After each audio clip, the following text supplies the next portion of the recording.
We are a miracle. You're a miracle sitting in the building tonight. If I could just remind you just for a moment, you are somebody incredibly special. Let me just dial back to the beginning, and I know you know this already, but in the very, very beginning, here's how you happened, okay? One cell from your mom found one cell from your dad. Now, there's more involved in that than that, but that's enough for us right now. And by the way, we should applaud the one cell from your dad, because that one cell did a pretty heroic thing to be the one cell in the story that we're talking about tonight. One cell from your mom met up with one cell from your dad, each one carrying 23 chromosomes. The one from your mom was carrying half of her DNA. The one from your dad was carrying half of his DNA. And those two cells met and merged into one single cell. And when they did, those chromosomes matched, and they began to form together a brand new DNA code. Using 4 characters, 4 nucleotides, they began to write out what we have now discovered is the 3 billion character description of who you are, written in the language of God. They wrote out your DNA, your human genome of 3 billion characters made up of those 4 simple nucleotides. And when they did, they described who God had ordained you to be. In that one little simple cell. Scientists say if you took the DNA out of that one little cell and stretched it out, that DNA would be 6 feet long. 3 billion characters stretched out to 6 feet long. So amazing that if I were to read your DNA, reading 1 character per second, night and day, it would take me 96 years just to read the description of you. And when they formed together, they wrote out and painted a picture which had never been written before in the history of humankind. And then that cell did the unthinkable. It set out to build that model from one cell. I'm telling you, you are a miracle sitting in this building tonight. And you have come a long, long way. I mean, here you are. This may not be in the family photo album, but here you are at 3 days old. 16 cells of you. You say, what in the world is that? It's a 16-cell human embryo on the tip of a safety pin at incredible magnification.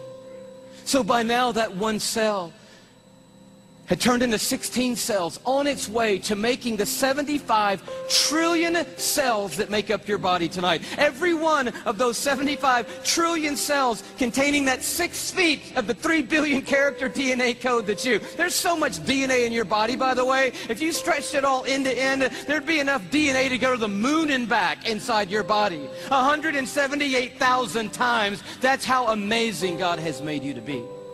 75 trillion cells in your body. And when I told you that, 50,000 of those cells died and were replaced by brand new cells when I told you that. And then just now, 50,000 more cells died and were replaced by brand new cells. It's happening every 3 seconds, day and night, all the days of your existence. And you wonder why you're tired all the time. I'll tell you, you're doing some amazing stuff night and day. We're miracles, you and me. I love the way Augustine said it, one of the great fathers of the church and of the faith. He just nailed it when he said it like this. Men go abroad to wonder at the height of mountains, the huge waves of the sea, the long course of rivers, the vast compass of the ocean, the circular motion of the stars. But they pass by themselves, and they don't even notice. In the womb, miracles happening every moment. Here you are at 5 months in the womb. You remember those days? Those were the good old days. And just miracles happening every second. Let me tell you about one.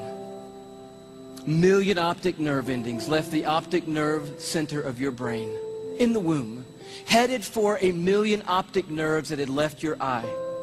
And they had to meet and match their exact partner, 1 million looking for 1 million. And when they found their exact partner out of 1 million and matched up together, in that instant you had sight. And anyone would tell you that to this moment, the most technologically advanced thing on planet Earth is your eye. Oh, but it didn't do you any good, because when that moment happened, you just had one piece of skin completely covering your eyeball. But as I read in one textbook, miraculously and mysteriously at about the 6th month, a little cutting device appeared, and it cut perfectly that piece of skin. And you had eyelids for the very first time in your mother's womb. You are fearfully and wonderfully made. And the God of the heavens is the one who fashioned you together. And he knows your name tonight. And he knows every single thing there is to know about you. And he's made you a promise that for those who trust in him, he will literally hold them in his hand and carry them all the days of their life. This Psalm 33 that talks about a star-breathing God turns an interesting corner. It says, "For he spoke and it came to be. He commanded and it stood fast." That's power and awe. But now it gets very personal. From heaven the Lord looks down and sees all mankind. From his dwelling place he watches all who live on earth. He who forms the hearts of them all and is intimately acquainted with everything they do. And then he goes even further. And he says, "The eyes of the Lord are on those who fear him, on those who hope in his unfailing love." And here comes his promise, "to deliver them from death and to keep them alive in famine." And that is the promise tonight, because this building and our world is filled with hurting people, with lives that are spinning out of control, with pain that we didn't ask for or could never imagine. And God is making a promise to us tonight. He's saying, "I am a universe maker and I am a heart former, but I'm also big enough to be intimately acquainted with all the circumstances of every one of your lives. And I promise you, no matter what comes in this lifetime, no matter how difficult the road or how dark the night, I will hold on to you, and I will literally hold you together and carry you through any and every circumstance that ever comes your way, any moment on this planet." It's the promise of God.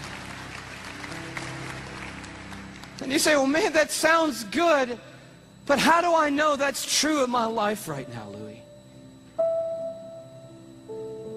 I mean, that's really what we want to know tonight. And I'll tell you how you can know tonight that God will always hold you together no matter what. It's by looking a little deeper into the human body, and it's a little protein molecule called laminin. And that's about what I felt the first time I heard that. Long story short, the tour was winding down last time around. We were in Tyler, Texas. The night was over. A guy walks up to me. I wish I could tell you the whole story. It was so of God. Introduces himself to me, says, "How are you doing? I just wanted to say hello." I said, "It's nice to meet you." He says, "You guys winding the tour down? Where are you going to go from here?" I said, "Well, I'm on my way back home to Atlanta, Georgia." He said, "Well, what's next for you?" I said, "I'm going to be preaching the next 2 Sundays for my pastor back in Atlanta." He said, "Oh, cool. What are you preaching on?" I said, "Well, the series is on the glory of God in the human body." He said, "That's really amazing. I'm a molecular biologist at the university down the road. Give me your talk." And I was like, "Oh, wow, I wasn't quite yet ready."